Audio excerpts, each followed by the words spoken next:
हाँ जी बच्चे, now next topic is reverse operation of multiplier. अब कहते हैं रिवर्स ऑपरेशन मतलब मल्टीप्लायर आगे की तरफ भी जा सकता है और पीछे की तरफ भी आ सकता है। दैट मीन्स जिसको हम लोग दो पार्ट्स में डिवाइड करते हैं, दैट मल्टीप्लायर की कौन सी एक डायरेक्शन हो सकती है, एक forward direction can be there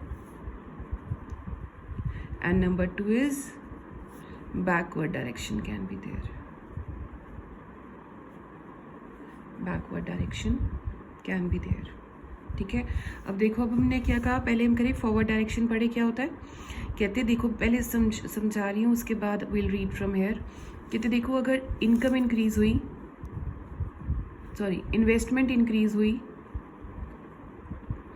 income भी क्या कहते हैं मल्टीप्लाई होती है मेनी टाइम्स मोर, तो आगे की तरफ बढ़ गई ना चीज़ें।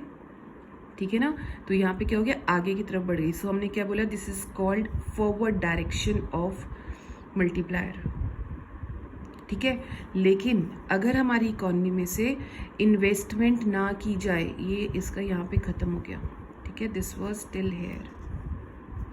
लेकिन अगर कहते हैं कि हमारी इकोनॉमी के अंदर हमारी इन्वेस्टमेंट को रिड्यूस किया जाए, दैट मीन्स कोई भी बिजनेस है या कोई भी इन्वेस्टमेंट किसी ने की थी, अब वो उस चीज़ को कम कर ले, मतलब ख़त्म कर दे उस इन्वेस्टमेंट को या कम कर दे। इन्वेस्टमेंट जैसे ही डिक्रीज़ हुई, आप लोगों को निकालोगे, है ना, अपने बिजनेसेस कितने बंद होंगे तो उस टाइम आप लोगों को निकाल दोगे। जैसे अभी ये कोविड टाइम पे भी क्या है, आपकी इन्वेस्टमेंट, कई बिजनेसेस बंद हो गए। जब इन्वेस्टमेंट ख़त्म हुई तो जिन लोगों को आपने निकाल दिया उनकी इनकम भी ख़त्म हो गई। तो that means that is called backward direction of multiplier. Clear हो गया? So this is all about backward and क्या नाम है, forward direction of multiplier. And हम इसको क्या बोलते हैं एक्चुअली में, this is called double edge sword. Sword क्या होता है, वेपन, तलवार जिसे बोलते हैं ना। तो ये इट वर्क्स बोथ वेज, कि एक फॉरवर्ड भी हो सकता है, it can be backward also.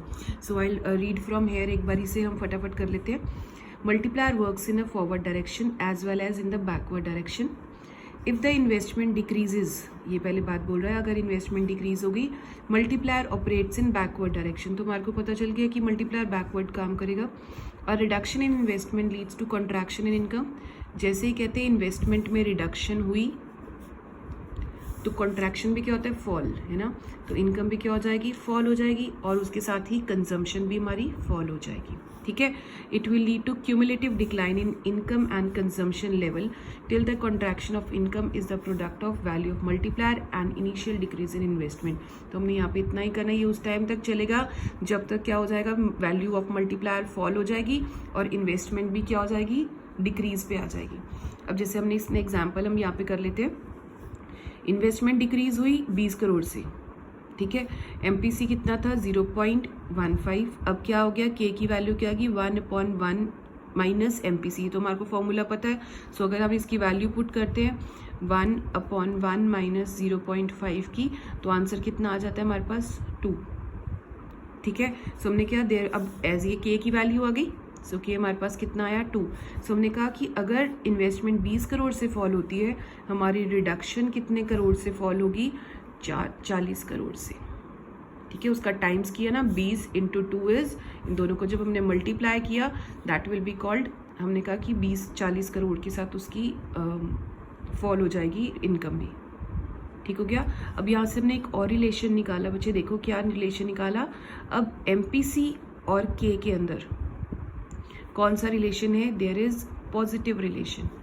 MPC बढ़ गया, कंजम्पशन बढ़ी, मतलब आपकी जैसे कंजम्पशन बढ़ी आप एक्सपेंडिचर करोगे, एक्सपेंडिचर किस पे करोगे, इन्वेस्टमेंट पे, इन्वेस्टमेंट पे एक्सपेंडिचर करोगे, इनकम बढ़ जाएगी, है ना। तो अल्टीमेटली के बढ़ गया ना, यहाँ पे के बढ़ गया।